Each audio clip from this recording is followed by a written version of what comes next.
শরীর খারাপ কদিন হয়েছে? দীর্ঘদিন যায়, দীর্ঘদিন সব দিনই কি শরীর খারাপ? সে কোথায় বার করুন দেখি দেখে, না কাজে চলে গেছে? হ্যাঁ এটা বলুন যে কাজে চলে গেছে। মামা বাড়ি গেছে, আমরা শুনলাম কাজে চলে গেছে। কাজে যেগুলো পালিয়ে আসছে মামা বাড়ি গেছে। আর মাটা ভালো নেই, ওর বাবা পরীক্ষা দিতে যাবে না কেন? আমি পরীক্ষা বলছে কি নাম প্রেজেন্ট হয়নি, ক্লাস তো করতে হবে, না হলে পরীক্ষাটা না দিবে কি করে হবে? বসতে দিবে, নাম প্রেজেন্ট না থাকলে। আপনাদের এই মেয়েগুলো স্কুলে যাচ্ছে কি করে? গেলে গেলে বোঝা যাবে যে আমার পরীক্ষা দিতে দিবে কিনা, তার জন্য কি করতে হবে। পড়াশোনাটা তো করতে হবে। এখন 8-এ পড়াশোনা ছেড়ে দিয়ে কাজে পাঠিয়ে দিলে হবে? 7-এ স্যার। 7-এ পড়ে কাজে পাঠিয়ে দেবেন? আর বাবা খাটেনি, আর পাগলা হয়ে ঘুরতেছে, আর কি করবো, সংসার চলতে চায়নি, বললে আমি আর পড়বো না, পালিয়ে কাজ শিখতে চাই। কাজ শিকার বয়স কি হয়েছে? 8-এ অন্তত না পাস হলে তোমার আপনার কি কাজে লাগবে? পড়াশোনাটা করতে হবে, পরীক্ষাগুলো দিতে হবে, নাম আছে স্কুলে।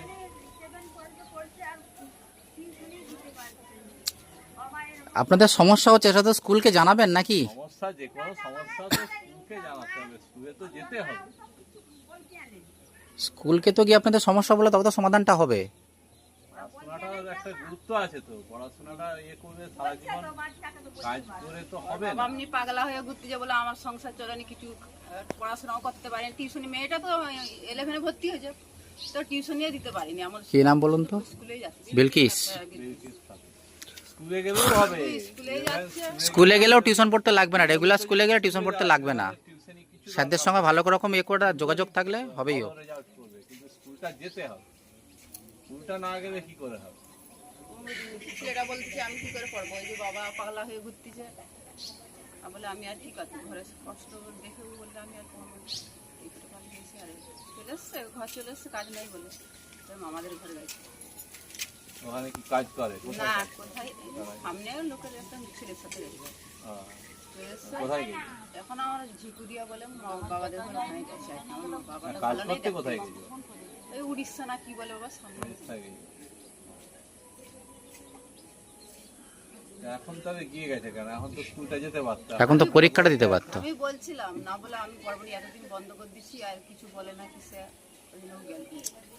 আরে পড়ানোর জন্য বাড়িতে আসছে, পড়াতে মিনিমাম একটা জায়গা পড়াতে হবে, তারপর কাজকর্ম করবে, সবই ঠিক আছে, কিন্তু মিনিমাম একটা জ্ঞান না হবে। সে যে বাইরে পাঠাচ্ছে তাকে তো লোক ঠকিয়ে নেবে, মাধ্যমিকটা দে বলে, লোক তো ঠকিয়ে নেবে। মিনিমাম কাজ না হবে, ওকে তো সারা জীবন ওই রকম করে লোকের মধ্যে খেটে খেটেই জীবনটা যাবে। আমি তাও বুঝাচ্ছি। একটা 7-এর ছেলে যদি কিছু জানে না, সে যদি কাজ করতে যায়, তাকে কি করবে? তাকে সারা জীবন তার শরীরটা খাটিয়েই নিবে, অনেক বুঝাচ্ছি। তার মূল্য কেউ দিবেনি যতক্ষণ না পড়াশোনাটা একটা জায়গা অবধি অন্তত মাধ্যমিক পাস করছে, সেই জায়গা না হলে হবে। আমি বলছিলাম তো, আমার মাধ্যমিকটা অন্তত দিয়ে মোর কষ্ট তো সবসময় কষ্ট হচ্ছে, জানে বাবা, এরকম কষ্টের মধ্যেই করতে হবে। আর একটু কষ্টটা কর, মাধ্যমিকটা অন্তত দিয়ে তারপরে যাবি না, কথাই মধ্যে তারপরে ফের চলে এসছে, 1 মাসের মতন ছিল, চলে এসছে বাড়ি। তাহলে বসে আমি আছে, বললাম স্কুলটা সোমবার দিয়ে পরীক্ষাটা দেন, না বললে আমি যাবো না, এতদিন যাইনি, তার কি বল করবে না, মাঝেও তো যায়নি না, মানে স্কুল যখন কাজ থেকে চলে এসছে তখনও তো যাবে। আমি বলছিলাম ওর এই যে মামসিয়ারা সবাই রেশমিয়ারা সবাই, আর মারা সবাই পরীক্ষাটা অন্তত দিয়ে কেউ গেল। ডেকে পাঠান ওরা ইমিডিয়েট আসতে, যেখানে আছে ইমিডিয়েট আসতে বলুন, এসে স্কুল আসতে বলুন, স্কুল গিয়ে দেখা করতে বলুন, তারপর আমি কথা বলবো। বুঝতে পেরেছেন? কাজে যখন যায়নি, যেখানে গেছে ডেকে পাঠান, ডেকে পেটে স্কুল যেতে বলুন, গিয়ে আমার সঙ্গে দেখা করুন। দরকার পড়লে কাল থেকে পরীক্ষা দিতে পাঠান। ঠিক আছে, ডেকে পাঠান ইমিডিয়েট। আমি কি করে করব, আমি জানি তো, বলো আসলাম কোথায়? আসলাম কোথায় গেছে বলুন না, কোনো অসুবিধা নেই, বলুন। এটা আমাদের এর জন্য ডাকছে, আমরা ভিজিট করতেছি, সেটার জন্য ভিডিও করা হচ্ছে, তো চিন্তা করার কিছু। কাজে কোথায় কাজে গিয়েছে? আমি কিছু জানি না, আমি তো কাকিমা না। কাকিমা জানেন আপনি, বলুন না, আমি তো বলছি। যাই না, আমি তখন ছিলাম না বাড়িতে, আমি তো জিজ্ঞাসাও করিনি তো। কাজে পাঠিয়ে দিচ্ছেন সারা জীবন, কি ওইরকমই কাজ করে, অশিক্ষিত কাজ করেই সেই স্কুল যাই না সবসময়, এই জন্য স্কুল যায়নি সেটা পাঠানোর ব্যবস্থা করতে হবে, স্কুলের সঙ্গে দেখা করতে হবে। গার্জেনের ইচ্ছা যদি থাকে নিশ্চয়ই যাবে, গার্জেনের ইচ্ছা নেই সেই জন্যই হয়নি। গার্জেন তো স্কুলে যোগাযোগ করবে, ছেলেকে নিয়ে যাবে, আমরা কথা বলবো, তাদের তো কিছুটা বোঝা যাবে।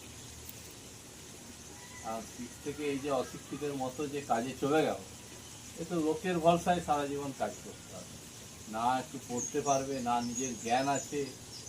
হ্যাঁ, লোক তার তো- মা যদি থাকতো একটু বললে ভালো হতো, থাকিয়ে, তাহলে হ্যাঁ, বুঝতে মা পারতো। কোথায় দেখি? একটু দেখি না, দাঁড়ান আপনারা। হ্যাঁ, হ্যাঁ। আমার নাম তৃষ্ণা পাত্র, গ্রাম বেলপত্রী, বাবার নাম নরহরি পাত্র। আমি মেউদিপুর হাই স্কুলে পড়ি।